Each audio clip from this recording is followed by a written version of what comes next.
Hello, everybody. Welcome back to Tip Your Caddie. We're here with guest Shaun. Shaun, what's your last name?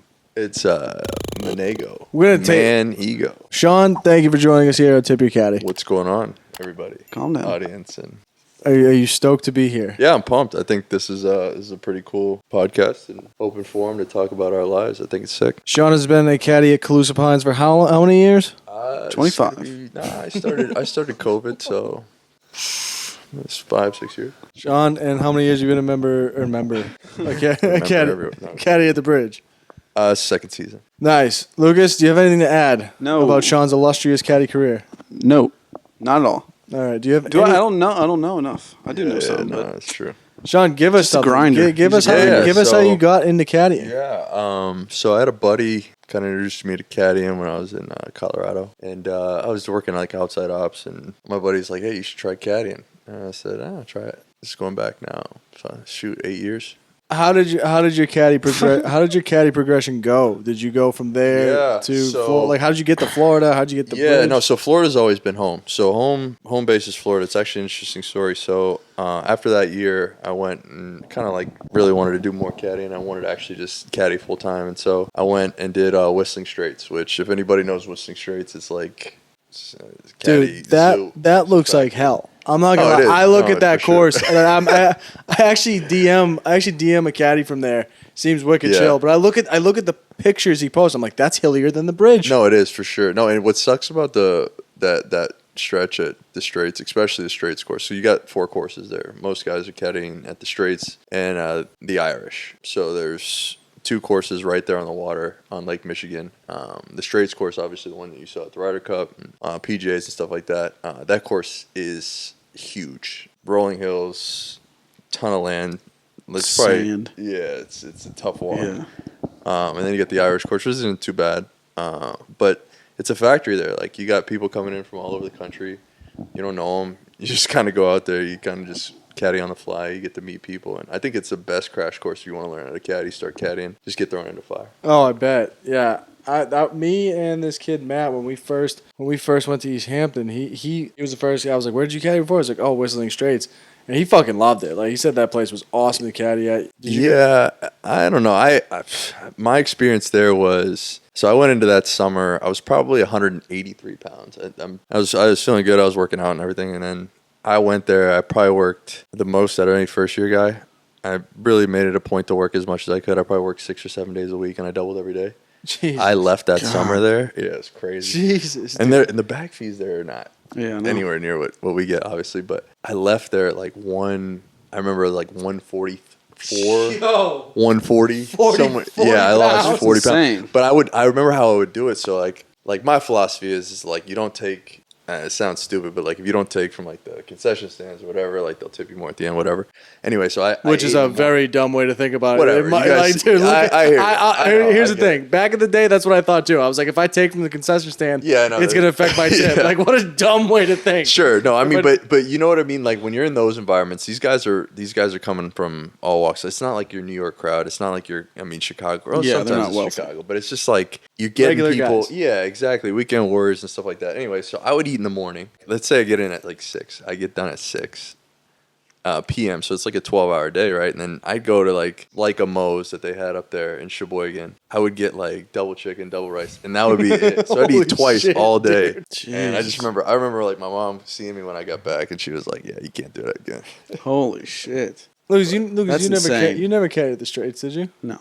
I would like to go out there. I would like to go out there and interview. I bet there's some actual Oh, for characters sure. out there for this podcast. There was this guy named Phil. I'll never forget him. He worked more than anybody there. He'd be the first out, and he'd be the last one leaving. He would literally wake up, caddy, go to sleep, come back, caddy. It was the nuts, most insane work ethic I've ever seen. It really inspired me, but he would make somewhere in the tune of like in a summer there, like 80 to 100K.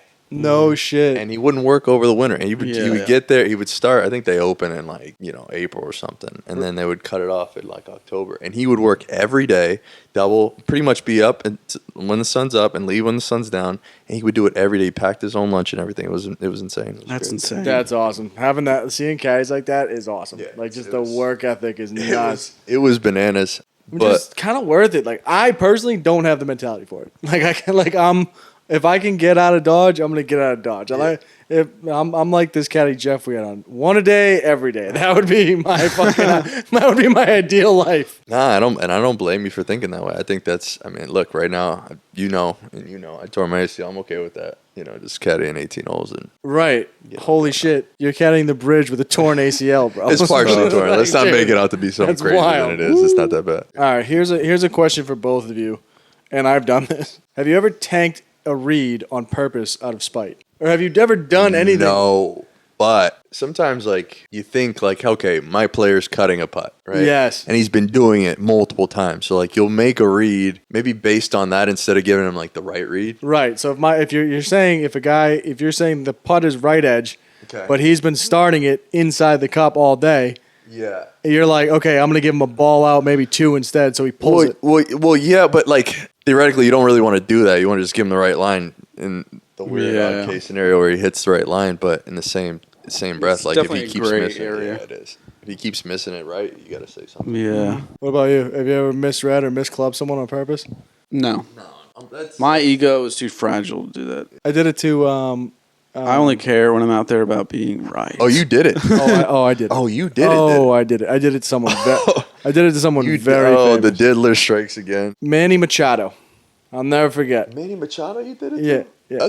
That's quite the person to do it. Now here's the thing. I didn't actually give him the wrong number. And we as a unit had gunned the pin and we said, okay, it's 165 playing 175. We didn't quite get that fucking wind right. Okay. That's not that bad. It shifted like crazy. So he hit this 175 and it flew the pin into the back bunker. And he looked at me and I went, that's for Dustin Pedroia, because he fucking took fucking Dustin Pedroia and he started cracking up. He started cracking the fuck up. I was like, let's go. This guy's got a sense of humor. What's going on with these hats, folks? This is war zone, baby. The Hamptons. Yeah, we're in the. Yeah, I ain't gonna lie to you. It is a battle. Mentally, though, I mean, you really gotta stay strong. Mentally and physically. I mean, you already got a torn ACL, bro. This is fine. It's just semantics. It'll be good. All right, John. What's the craziest tip you've ever gotten at Calusa or the bridge? Money or not? It could have been advice or money. Yeah. All right. So I got a good one.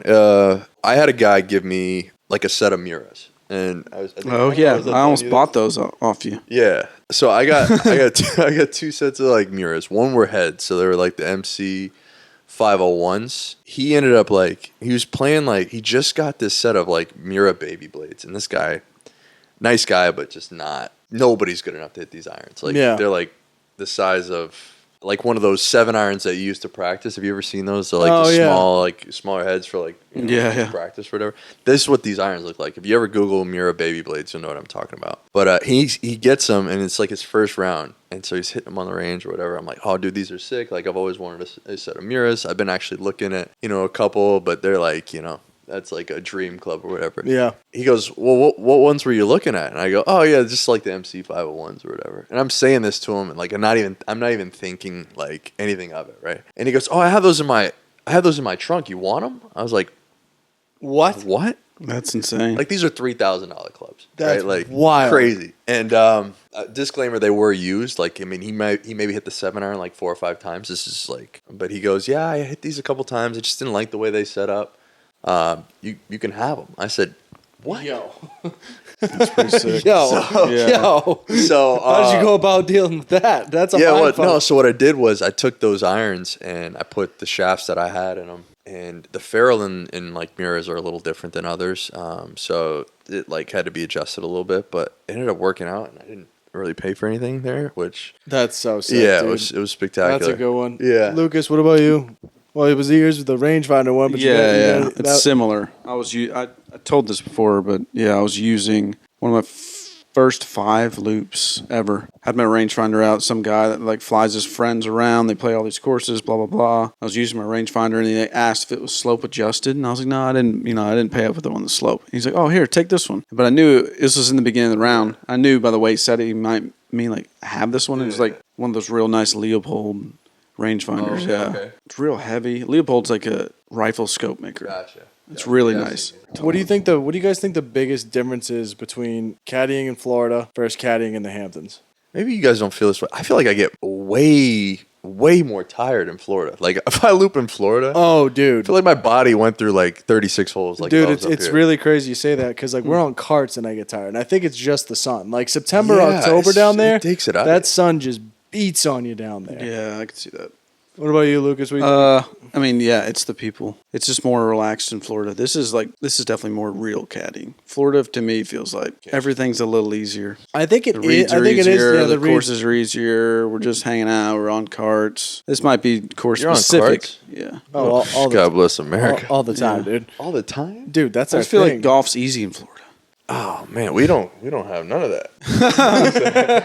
I'll be honest with you. We were walking until We're in South Caddy Florida, Minutes for so- until 11, and then even then, nobody's taking a car. Really? Man, That's dude. crazy. You're double carrying all the time? Yeah, All the time? Yeah. Full season? yeah. That was it was I'm gonna tell you this too. This was a good. I mean, for me, it was a good year at Calusa. Like we have this thing. It's called like the Ironman. So like I think it was in March. I got the Ironman, which is like the most loops for any caddy in the yard. No way. For the month. That would be the same month I tore my ACL. It's fun. Okay, here's a segment. They wanted to call it tip or skip, but I'm gonna call it smash or pass. Oh boy. Smash or pass. The tip. Playing the tips. Oh, boy, pass, that got 100%. dark. That got dark quick. Yeah, I know. I was gonna Watch pass. I think I'm still I gonna thought he meant pass. like tip money. I think I'm gonna. What are you still thinking? What were you thinking about? Smash or pass. Playing the tips. playing the tips as a player, or as a caddy. Both. Let's go both. Okay, as a player, no. As a caddy, no. Yeah. As a player, Maybe sometimes. maybe once. As a caddy, year. never. Yeah. As a caddy. Unless you're like a literal professional. ball, yeah, pressure, Well, it yeah. depends on the course, but yeah. Yeah. It's just no fun. Yeah. It's just Ball not gonna can't get happen. down. Think in time. about this. Even at pro-ams, they don't let the Yeah. they don't let the amps play from the tips. Yeah, I mean, and if you think about it, like you go to any golf course in America, you ask them to play the tips. If they had an event there, they wouldn't ever tip it out totally. No. Like, you'd have mixed combo tees. Like It's people just get wrapped more- up in trying to play everything so far back. It's like, dude, Yeah, give me it's a break. Stupid. I think there's something to be said about going out and trying to shoot even par from like the forward tees, ladies. Yeah, I get that. It depends what kind of player you are. Yeah, but like, I don't know. Like, I feel like I would shoot the same score from the reds as I would the tips, and that sounds insane. That's insane. But No. like, I do. I hit my No. driver and play. I may be like, you're laughing. You're like, Would you be driving greens? Is the difference. I don't know if I'd be driving green. Yeah, you probably would. I wouldn't be. Oh boy, That's crazy, dude. look. Fucking strong grip over here. He's coming at me crazy. I'll drive him with my left hand. Like, this is not even a joke. Nah, like, This is not even a it's joke. not a joke. I do it with my left hand. I don't need the right. He does. Really gets under it. You should see this. Let me just show you real quick. This is Lucas's. This is how he grips the club. That is how he grips the club, dude. I mean, the guy hits rope hooks. No, I don't. And I mean, the I ball really just- don't anymore. No, There's yeah. no way you don't. I saw the cuts. swing. No cuts. There's never been a cut coming out of him. Did he cut it into the hole in one? By the way, congrats No, on your just hole dead in one. on. Oh yeah, dude! Congrats, Lucas. Since our last podcast, hit a hole in one Yeah. Yep. in our little caddy wet That's outing. his first one, ladies and gentlemen. That's Let's right. give him a round of applause. How did you feel after? We had 13 caddies behind me, and I was concerned about the bill. I'm like, Oh, yeah. I thought these guys were gonna Oh, kill they're gonna me. run you up? Yeah. Yeah, but So I front ran them you just got and bought a bottle of bourbon. Yeah. That's Just so one. smart. Yeah. It's sitting there. Oh, is that? And you guys didn't even drink it all. No. You had a couple of guys that don't drink. That's Still- good for you. sure. Yeah, Still it was okay, still but it was pure. As soon as I hit it, 200, That's what you're 200 saying. yard You're 6 saying iron. in the Just, air, huh? As soon as I hit it, it's like, oh, that's in. 200 yard 6 iron. Mm-hmm. You keep the ball. Yeah. What are you gonna do with the ball? I don't know. He sleeps with it. He probably does. Yeah. He probably uses it as a buffalo. Smiling. Yeah. Smiling one. Sometimes Okay. sometimes I get concerned in the morning I lost it. You know what I mean? That's like his fucking right. blankie. Oh shit. Okay. Question number 2: smash or pass? Oh boy. Using Venmo over cash. Ooh, I'm a big no Venmo guy. I have Venmo and I tell people I don't. That's my Yeah. That is my dark confession of the night. I tell people I don't have Venmo. Just to get the cash. Yeah. I lean past, but I don't really care, to be honest. Unless it's a big tip. If it's a standard one, I'm fine with it. I really don't. It doesn't bother me. I'm under the camp as I've this. yet to run into a problem with it, so. Yeah, I'm the same way. I'm under the camp that it's good that it's there, so there's no excuse. Sure. Like, say a guest comes in. Say a guest comes in. I don't have cash. Don't worry. One thing is, all my biggest tips have been Venmo.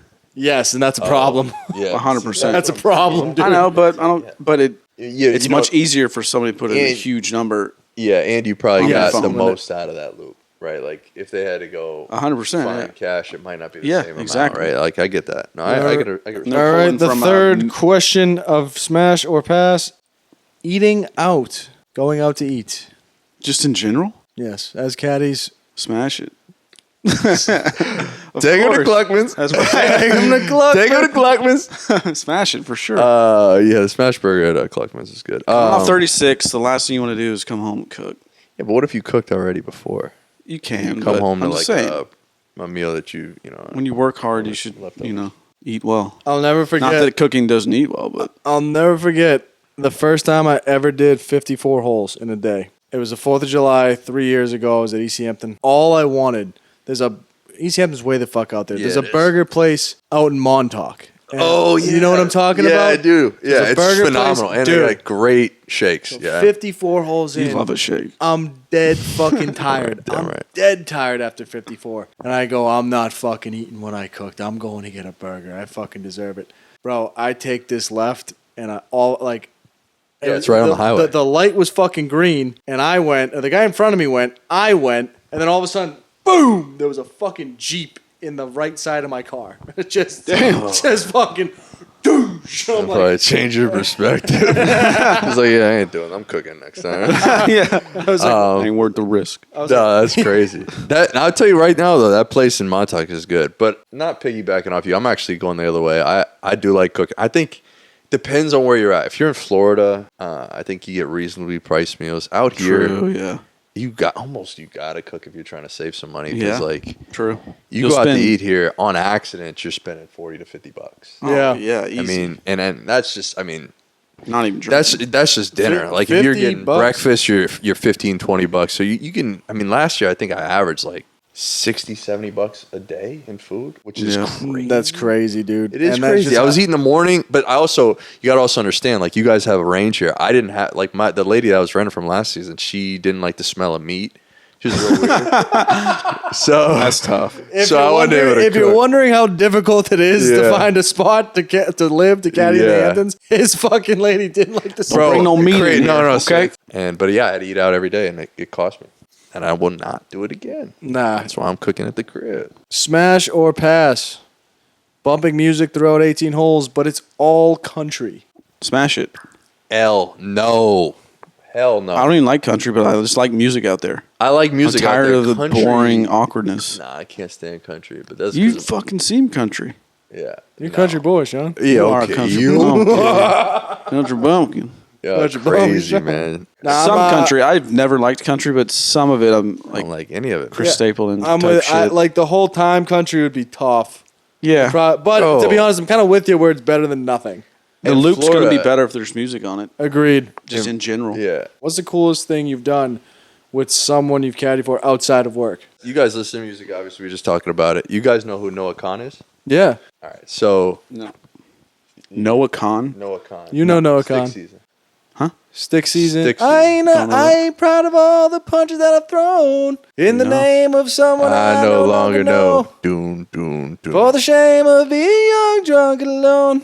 Don't know. It's You'll not listen hitting. to it, you'll know it. Yeah. You heard it. Anyway, Crazy. I was trying to listen to it, but so this is a good story. So I was caddying at Firestone Country Club in Akron, Ohio, and one of the guys that I go with from time to time had a guest out, and it happened to be Noah Khan. And at the time, this was back in 2023, I didn't know who he was really like that. So Yeah. I'm like, I don't know what I'm looking for, whatever. So he comes, and it's this unsuspecting guy. And on the first hole, we started on number 10. We're walking down the fairway.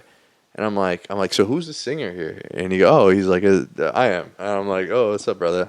Shaun, nice to meet you. And he's like, yeah, no. I'm like, dude, I think one of my friends at Calusa, who I work with, is a friend of yours. And he goes, Calusa. I'm like, yeah. I'm like, do you know a guy named Tom? And he goes, Tom Peters? And I'm like, yeah. So we just kind of like bonded over that, which is pretty cool. So I work with this guy who he grew up with. We played 18 holes or whatever.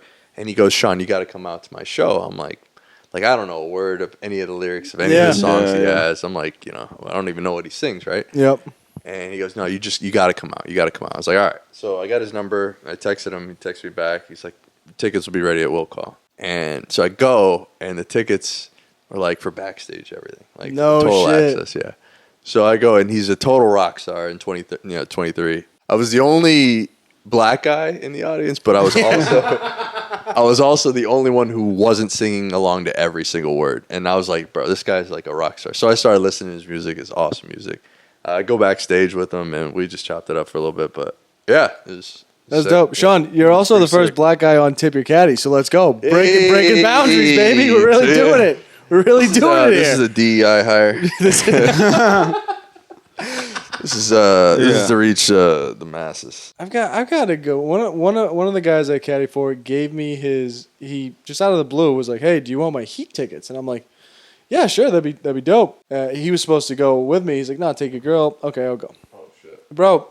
I get there. I have no idea what the tickets are like. I'm 3 rows from the from the court. That's the best feeling. I'm like, holy shit. And then he texts me, he goes, hey, just want to let you know, I got your table in the restaurant under the court. I'm like, what are you talking about? Under the court? Yeah, I didn't know this, but under the Miami Heat stadium, if you walk around, there's a little hidden restaurant like under the bleacher, and it's sick. There's celebrities, athletes, like so many people in there. And dude, there's like a buffet. I didn't know that. No. Dude, it was great. We walk down, you get to your seat, and then they go, hey, we'll bring you to the restaurant like during halftime. So you sit down, there's a full buffet. You sit down, like when I was in there, all of Floyd Mayweather's crew was in there. Jeez. It was crazy. And it was like popping off. Like people were drinking. It was great. TMT or something? Yes, that entire crew was wild. I had no idea. That is fucking crazy. I didn't know this. I didn't even know they had most basketball places have restaurants. Oh, they have hidden restaurants? On the court, yeah. That's a thing, huh? It's wild. Secret society. Huh. What about you, Lucas? What's the coolest thing you've done with a member outside of work? So one member I've caddied for a lot. We talk about things outside of golf a lot, and my end goal is flight school. That's something I've been kind of pursuing, and I've been flying and doing that kind of thing. And he's a very wealthy guy, and he has a private jet, a Gulfstream private jet, which is basically like the nicest jets they make. I was caddying for him in Kentucky, and he was going on a trip to the Hamptons a few days later, and he like asked me just like, hey, you want to, I'm going up to the Hamptons on whatever, Wednesday. You want to come up for a trip? You can sit in the jump seat. You can talk to the pilots. We'll put you up in a hotel. Yeah, and then we'll come back. It was Wednesday. We'll come back Thursday, the next day. And I was like, put my hand. I was like, yeah, sure, let's do it. And then just like he gave me his assistant's number. You followed through? Yeah. Oh, so you did it? Yeah. No way. Of course. Yeah. When was this? 3 years ago. So did this like propel your? I guess it gave me more perspective. Yeah. No, it definitely motivated me. For sure. Yeah. How was sitting in the fucking jump seat? It's pretty sick. Yeah. On a private jet. Really nice jet. I mean, insane. The luxury is insane. Within 5 minutes of them pulling up, we're in the air. No way. Like literally 5 minutes. They pulls up in their car. We get their bags, and then we like start moving. It's insane. Those things are safe. Private jets? Yeah.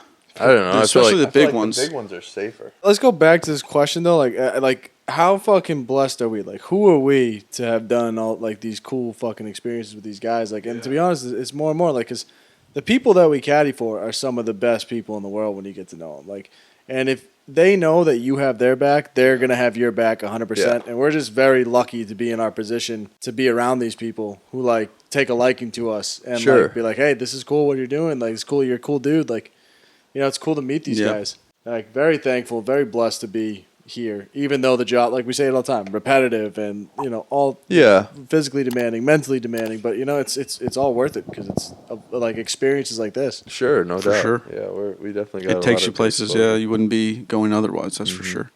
Yeah, I tell people all the time, it's like a crash course in like psychology. Yeah, crash course in communications. Yep, for sure it is.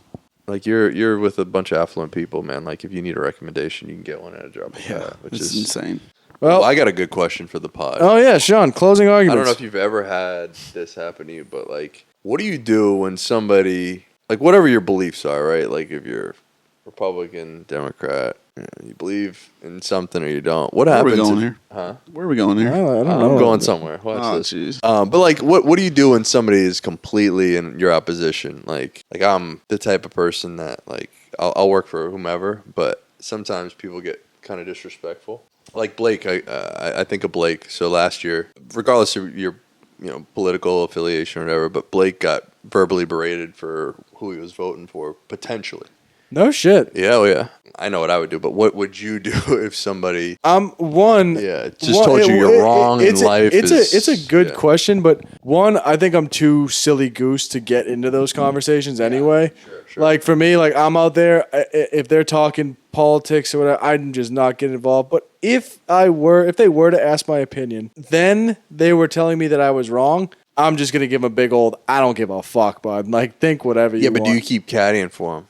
Yeah. I mean, even in the future, not like just that round. Oh no! Well, no. Now it changes. No. I probably wouldn't caddy for him again, but they probably wouldn't want me to caddy for them again. But it's a weird thing you're asking because in one term, if we're getting to that point, they're asking you for your opinion, and that's all we have is our opinion. Right. That's my point. On these subjects, we only have our opinions, and so if you're asking me for my opinion.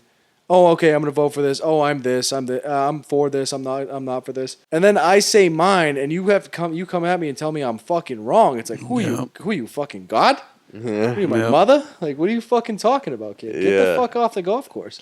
It's back to the psychology of it. It's that says a lot about a person. That's not the type of person I want to be around. I'll still do a good job for them when I'm out there, but they'll know I don't like them. Yeah. By the way, how did go? I didn't hear it. This is a good time to tell me. This is cut the name out, but yeah. Bleep that name. Yeah. I didn't like it. Why? Well, we don't want to say names. Oh. Of course. What? Bleep that. I said the full government name. One thing we can say is golf will expose a person. Big You time. can tell who's a good person, who's a bad person by the end of the They're round. good. I think that is why a lot of fucking business gets done on the golf course. Sure. You can tell a lot by the way someone golfs because 100%. one, you're dealing with people who are being of service to you and you're fucking playing a game that is taxing mentally. That you're going to play poorly. I also think that And it's how you react to the bad shots is how they're looking. Okay, if you're reacting this fucking poorly playing golf, how the fuck are you going to react being in business with me? Sure. But I also think that like they do business together because I mean they're both successful, right? Like they both can help one each other. Golf is the biggest networking thing I've ever seen in my life. Like if you're a member at a country club and you have a small business, like that is huge. Yeah, I think I got to become a member. Me too. Tip your I don't have caddy. a small business though. I do. Tip your caddy. All right. Shaun, thank you for joining us here on Tip Your Caddie, bro. Really appreciate it. We'll go hats off. Hats off. Thanks for having me. Yeah, absolutely. It was a good cast. I can't get that off. I'm in Good war. cast. And this has been Tip Your Caddie.